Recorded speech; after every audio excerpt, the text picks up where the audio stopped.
Good morning, students. In the last class, we have started a new chapter in your class 11th economics, microeconomics, that is chapter 10, main market forms. Okay, so in this, we have studied the introduction of the market forms, what is the meaning of the market, what are the different elements of a market, in which we have studied there are 4 elements of a market, that is area, buyer and seller, product, and a competition. Okay, in the form of market structure, the structure of market is determined by the 4 factor, that is number of buyer and sellers, nature of the commodity, mobility of goods, and factor of production and price determination. Okay, so on the basis of this, we can identify the basically the structure of market, which kind of market is prevailed in the any area. Okay, so form of structure of market structure are divided into 2: perfect competition and the imperfect competition. So imperfect competition, there are 3 types, that is monopoly, monopolistic competition, and the oligopoly. So accordingly, in an economy, there are 4 market forms of market. First one is perfect competition, second one is monopoly, third one is monopolistic, and fourth one is oligopoly.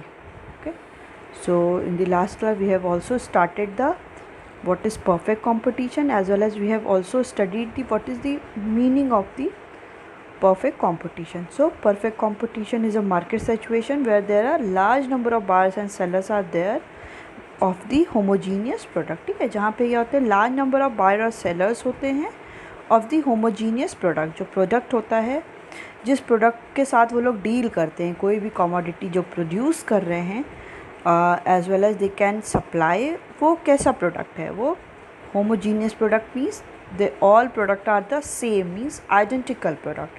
अगर कोई textile का कर रहा है, means cotton का कर रहा है, क्लोथ का कर रहा है, तो वो सब उस इंडस्ट्रीज़ में क्या करेंगे, उस फॉर्म में क्या करेंगे, सारे ही आपके क्लोथ का ही करेंगे. ठीक है, उनका हम किसी और के साथ कंपैरिजन नहीं करेंगे. ठीक है, तो ये होता है परफेक्ट कंपटीशन.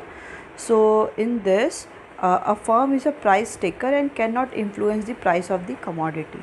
ओके, जो भी फर्म्स होते हैं, तो फर्म क्या होता है, प्राइस टेकर होता है, प्राइस को टेक करता है, but the price is determined by the industries. Okay, industry determine करती हैं कि किसी भी कमोडिटी का कितना प्राइस होगा. तो in perfect competition, industries are the price maker, वो प्राइस को मेक करती हैं, और firm is just a price taker. Firm क्या होती है, वो प्राइस टेक करती है. जो भी इंडस्ट्री डिसाइड कर देगी कोई भी कमोडिटी का 10 प्राइस है, 20 प्राइस है, 30 प्राइस है, so the all the firm should adopt that price. ठीक है, जो सारे फर्म्स हैं वो क्या करेंगे, उस प्राइस को अडॉप्ट करेंगे, वो अपने अकॉर्डिंग उसको मैनिपुलेट नहीं कर सकते, और सारे फर्म का क्या होगा, सेम प्राइस होगा. इट डजंट मीन कि अगर कोई भी हैंकरचिफ क्या है, कोई भी हैंकी या रुमाल 10 रुपीज़ की मिल रही है उसी प्रोडक्ट, तो वो दूसरी जगह भी जाने पे वो 10 की ही, जहाँ पे भी जाएंगे वो 10 की ही मिलेगी. Okay, price will not change. So we have studied the meaning of the perfect competition. Now we are going to start the features of the और assumptions of the perfect competition. Okay, so let's start. Large number of buyer and sellers. So there are large number of buyer and sellers, but have no effect on price. It means that no single buyer or seller can affect the price by changing his demand or supply, as they all contribute very small proportion to the entire market. Okay, जो buyer और seller होते हैं क्या है, वो large number में होते हैं. So there are large number of buyer and sellers but have no effect on price. Okay, बहुत लार्ज नंबर में बायर और सेलर्स होते हैं, बट प्राइस पे उनका कोई भी इफ़ेक्ट नहीं होता है। It means that no single buyer और seller can affect the price by changing his demand और सप्लाई। इसका ये मतलब है कि कोई भी सिंगल बायर है या कोई भी सेलर है वो प्राइस में कोई भी चेंज नहीं कर सकता है by changing his demand and supply. वो डिमांड और सप्लाई मीन्स अगर कोई बायर है वो अपनी डिमांड में चेंज करके और जो सेलर है वो अपनी सप्लाई में चेंज करके प्राइस को अफेक्ट नहीं कर सकता, as they all are contribute very small proportion to the entire market. ठीक है, बिकॉज वो क्या करते हैं, बहुत स्मॉल मार्केट में बहुत स्मॉल प्रोपोर्शन में ही वो लोग कंट्रीब्यूशन करते हैं। Okay, so withdrawal by some of the buyer and seller will not have any effect on the price of the commodity. Okay, अगर कोई भी बायर और सेलर मार्केट से विथड्रॉ कर जाएंगे, मीन्स सेलर क्या है, जो पहले सेलर कमोडिटी प्रोड्यूस कर रहे थे पहले 10 थे, अब अगर वो 8 हो गए, ओके, और अगर पहले कस्टमर क्या थे उसी कमोडिटी के 10 थे, अब वो डिक्लाइन होकर 7 हो गए या 8 हो गए, तो इनका विथड्रॉल बायर और सेलर का वो कोई भी कमोडिटी की प्राइस को अफेक्ट नहीं करेगा, कभी भी नहीं करेगा। ठीक है, चाहे वो जितनी भी प्राइस हो, what ever the price prevail in the market, the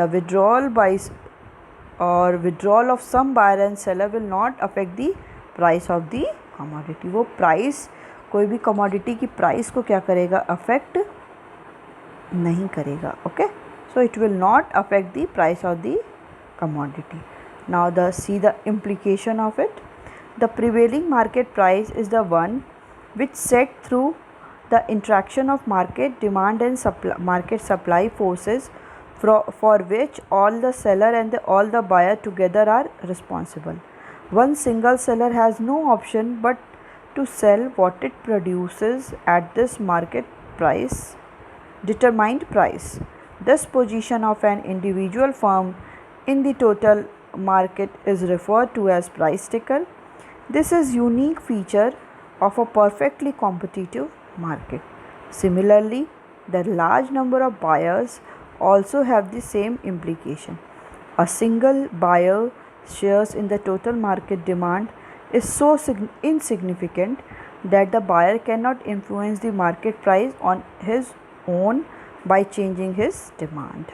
To sum up, the feature large number indicates ineffectiveness of a single seller or a single buyer in influencing the prevailing market price on its own, rendering him simply a price taker। Okay, so the prevailing market is a price which was set through the interaction of market demand and market supply forces। जो भी market में जो भी price prevail करी है, means कोई भी commodity की प्राइस 10 है और 20, okay, which was set through the interaction of the market demand and market supply forces. ठीक है, ये किसके थ्रू हो रही है कि जो भी मार्केट का डिमांड है और जो भी मार्केट की सप्लाई है, उन सारे का इंट्रैक्शन होने की वजह से जो प्राइस डिटरमाइन हो रही है वही कमोडिटी की प्राइस मार्केट में प्रिवेल कर रही है, for which all the seller and all the buyer together are responsible. उसके लिए क्या है, हम यही नहीं कह सकते कि बस उसके लिए सेलर ही रिस्पॉन्सिबल है क्योंकि वो कमोडिटी को प्रोड्यूस कर रहे हैं, so they have only the authority to determine the price of the commodity। No, we are not saying like that। All the seller as well as the buyer, totally they all are together responsible for the whatever the price prevailing in the market। okay, तो जो भी buyer हैं as well as जो seller हैं वो दोनों ही responsible हैं कि commodity की price कितनी होगी।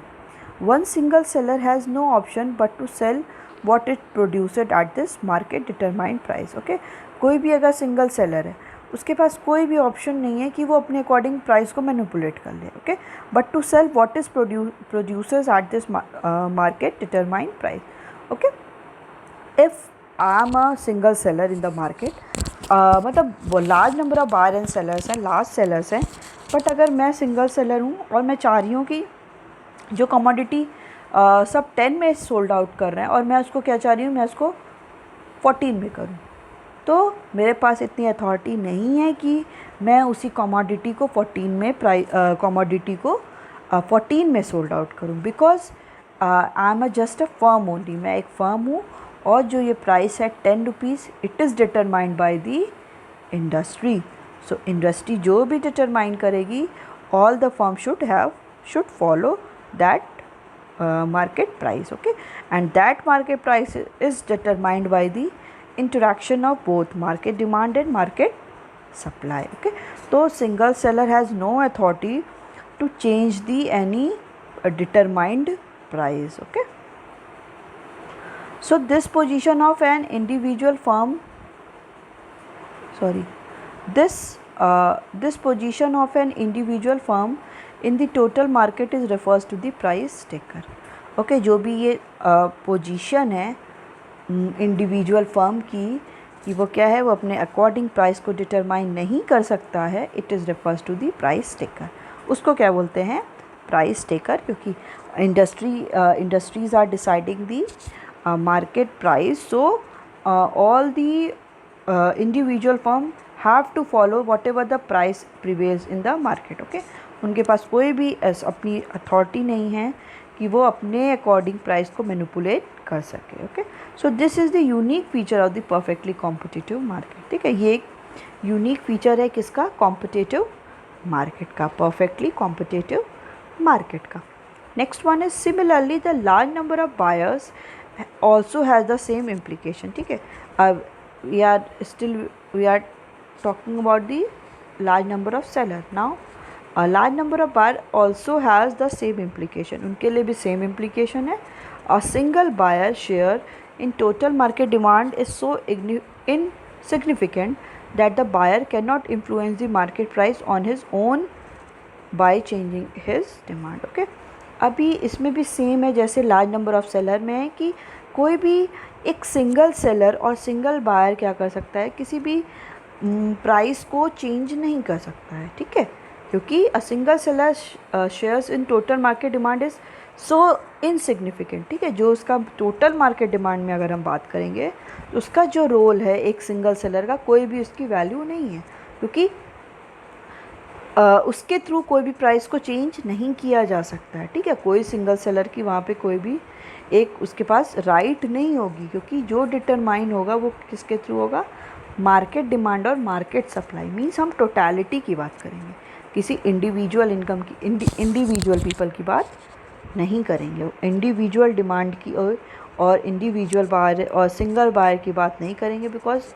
इन the perfect competition there is large number of buyer and large number of sellers as well. Okay, so that the buyer cannot influence the market price on his own by changing his demand.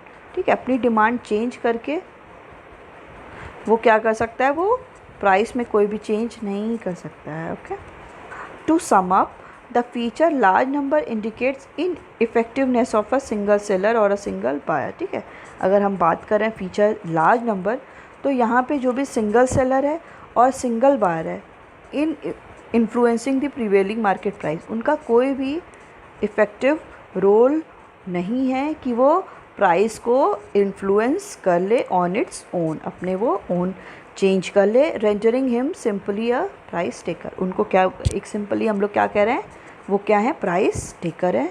They are not a price maker. Okay, now next one is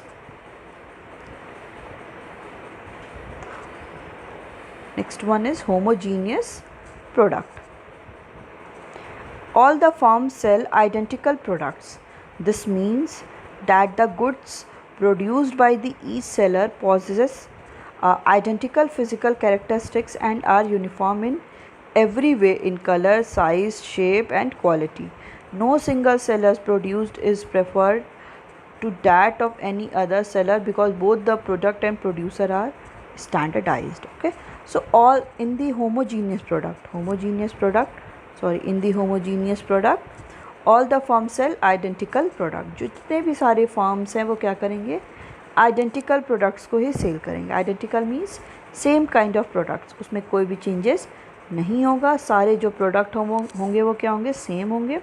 this means that the goods produced by the each seller possesses identical physical characteristics. ठीक है, अगर जो भी goods produce हो रहा है हर seller के through, जितने भी सेलर हैं उसमें क्या है, आइडेंटिकल फिजिकल कैरेक्टरिस्टिक्स है. ओके, मतलब जो फिज़िकल कैरेक्टरिस्टिक्स भी हैं वो भी क्या है, आइडेंटिकल है। उनको हम ये नहीं कह सकते कि वो लोग अलग हैं, because sellers are producing the homogeneous product and are uniform in every way।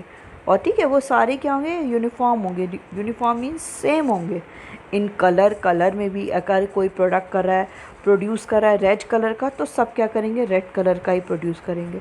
कोई अगर प्रोड्यूस कर रहा है 2 सेंटीमीटर और 3 सेंटीमीटर का या इतनी साइज़ का, तो सारे प्रोडक्ट उतनी ही साइज़ के होंगे।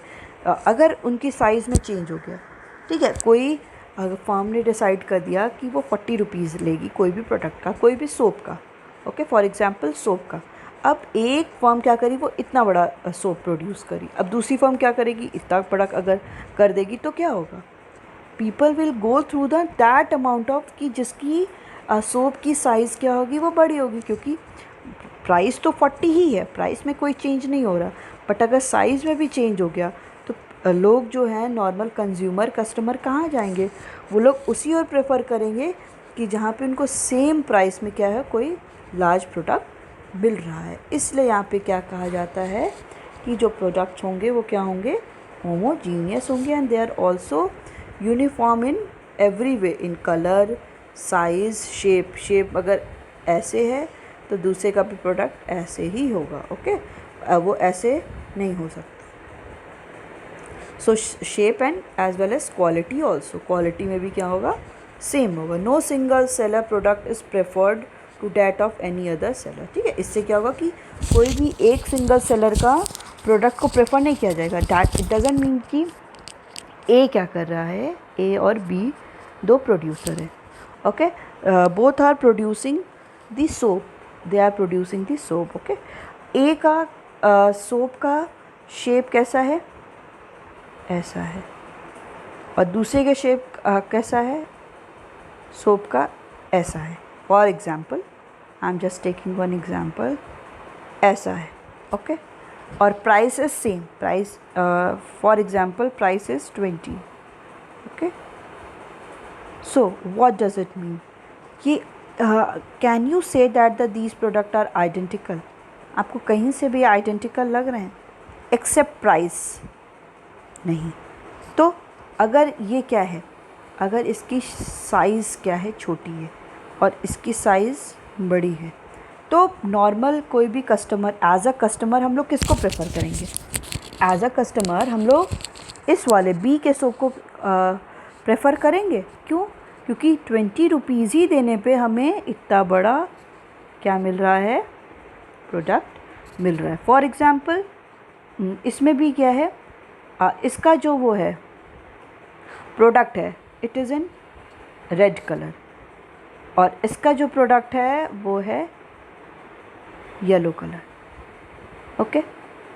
तो क्या हुआ, कलर में चेंज हो गया, एज वेल एज साइज़ में चेंज हो गया, शेप में चेंज हो गया, और क्वालिटी में। अब ये बोला जा रहा है कि बी की क्वालिटी जो भी वो उसने ऐड किया है, यूज़ किया है, उसकी क्वालिटी अच्छी है।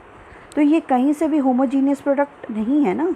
तो हम कोई भी एज अ कस्टमर हम लोग कोई भी कमोडिटी को कैसे देखेंगे, हम ये देखेंगे कि उसकी प्राइस कितनी है, उसमें कौन से जो इंग्रेडिएंट्स हैं, कौन से प्रोडक्ट यूज़ किए हैं, 20 रुपीज़ में ही कितना ज़्यादा मिल रहा है। तो इसके थ्रू हम कभी भी कंपेयर नहीं कर सकते हैं। हमें क्या करना है, परफेक्ट कंपटीशन में जो सारी प्राइस है वो कौन डिसाइड कर रहा है, इंडस्ट्री डिसाइड कर रही है। As well as homogeneous product की बात करते हैं। होमोजीनियस मीन्स अगर एक का प्रोडक्ट ऐसा है तो दूसरे का भी ऐसा ही होगा, okay. They all are colour, size, shape, quality में सेम ही होगा। तो उससे क्या होगा, no single seller product prefer to the other. अब इससे क्या होगा कि अगर ये सेम होगा तो कोई भी सिंपल सा बायर क्या है, या कोई भी सेलर का प्रोडक्ट को प्रेफर नहीं किया जाएगा। इट डजंट मीन कि बी के प्रोडक्ट को लोग ज़्यादा प्रेफर करेंगे और ए को इग्नोर कर देंगे, ऐसे तो किसी को भी लॉस होगा। इसलिए क्या कहा जा रहा है कि कोई भी सिंगल सेलर के प्रोडक्ट को nobody will prefer, that's why the product is same in colour, size, shape and quality, okay. I think it must be clear. So no single seller, sorry,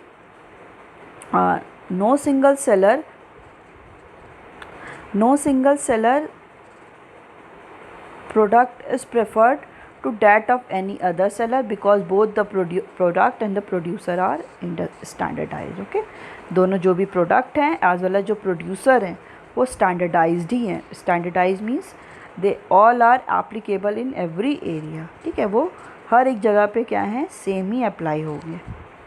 So implication of it, the implication of this feature is that since the buyer treat the product as identical, they are not ready to pay a different price for the product of any one firm.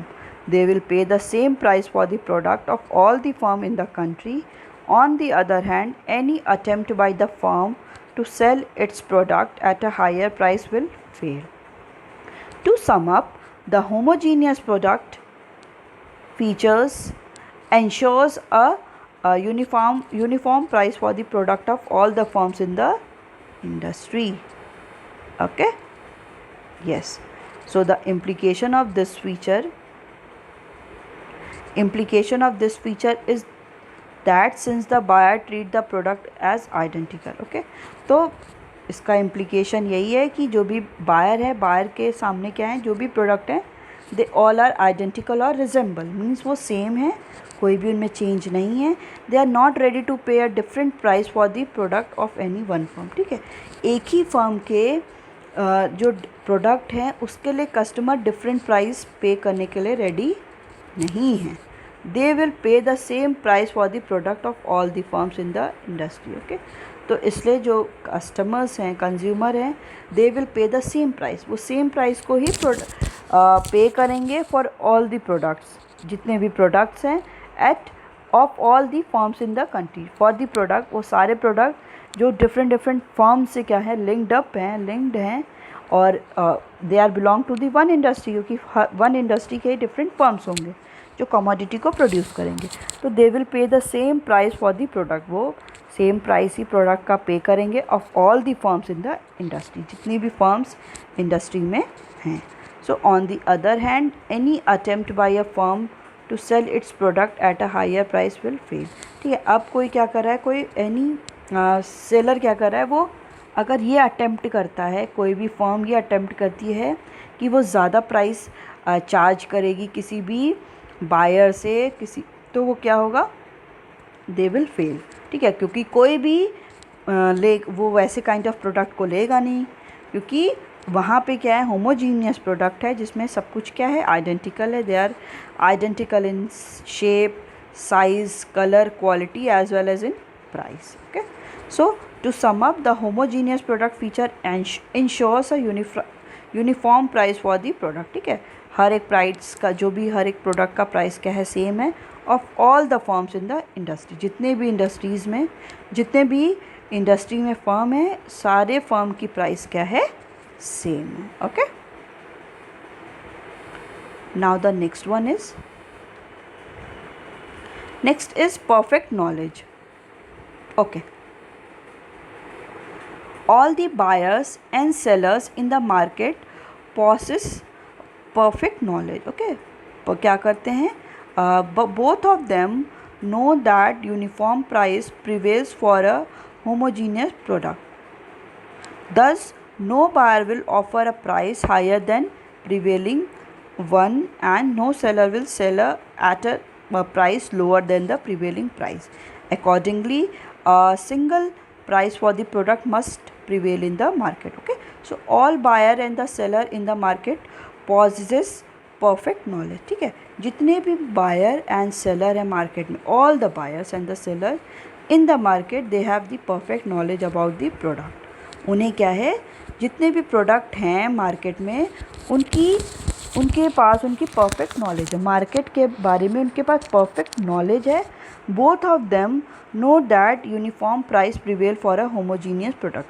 Both of them means the buyer and sellers both are very well known the uniform price prevail in the market. की market में क्या है, uniform price है for the homogeneous product. सारे same product के लिए price भी क्या है, सेम है. Thus no buyer will offer a price higher than the prevailing one. ठीक है, अब कोई भी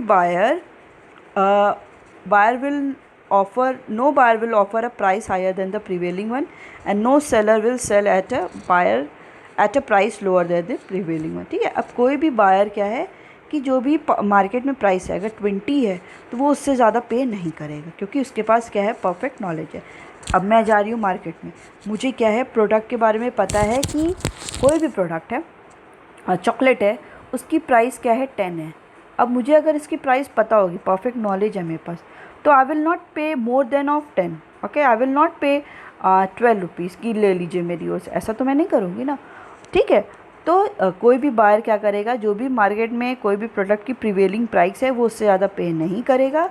and no seller will sell any product below the prevailing price. और कोई भी सेलर का क्या है, अगर 10 रुपीज़ का है तो कोई भी सेलर उसको 8 रुपीज़ में नहीं सोल्ड आउट करेगा, क्योंकि उसके पास भी क्या है, सेलर के पास भी परफेक्ट नॉलेज है about the product, okay. So a single price for the product will prevail in the market, okay. तो एक सिंगल प्राइस ही क्या होगी, मार्केट में प्रिवेल करेगी, ओके। मार्केट में प्राइस कोई भी फ्लक्चुएशन नहीं होगा कि कोई प्राइस बहुत ज़्यादा है तो कोई प्राइस कम है, price will be identical in the market. So the implication of the perfect knowledge about the product market is that any attempt by any firm to charge a price higher than the prevailing uniform price will fail. The buyer will not pay high price because they have perfect knowledge. There is no ignorance factor operating in the market. As regard the knowledge about the input markets, the implicit assumption is that each firm has an equal access to the technology and inputs used in technology.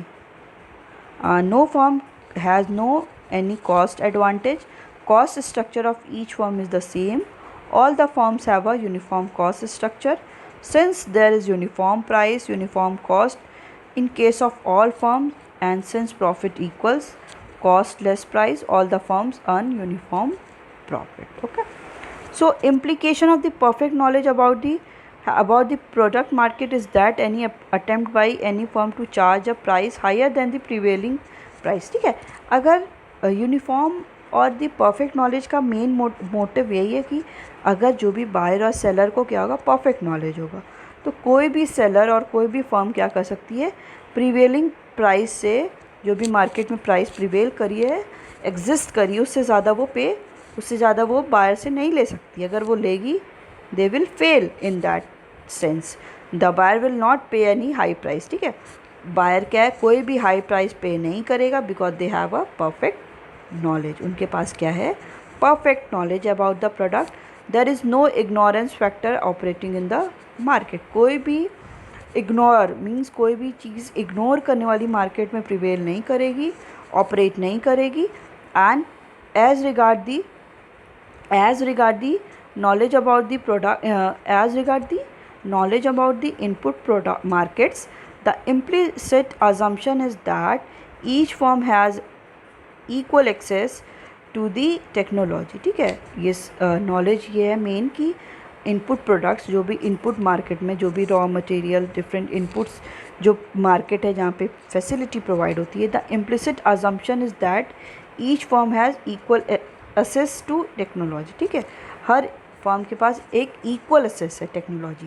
Means ऐसा नहीं है कि किसी भी एक firm के पास बहुत ज़्यादा टेक्नोलॉजी है और किसी सेकेंड फर्म के पास बहुत less of the technology and inputs used in the technology, ठीक है। जो भी इनपुट्स यूज़ हो रहे हैं टेक्नोलॉजी में, जो भी एक्सेस है या एसेस है टेक्नोलॉजी की, वो क्या है, for all the firm it is equal.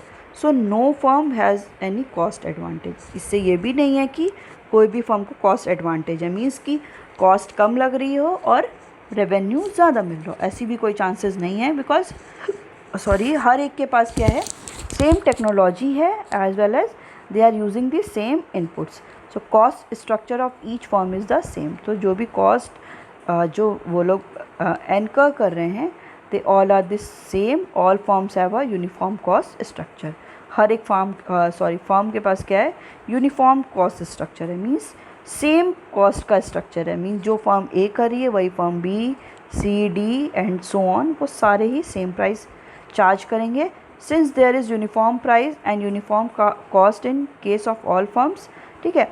सारे यूनिफॉर्म प्राइस भी है, यूनिफॉर्म कॉस्ट भी है all firms, and since profit equals to the equals cost less price, ठीक है, प्रॉफिट क्या है, इक्वल है जहाँ पे कॉस्ट लेस प्राइस है, so all the firm earn the uniform profit. So all the firm which are present in the market, they are earning the normal profit or the uniform profit or the same profit.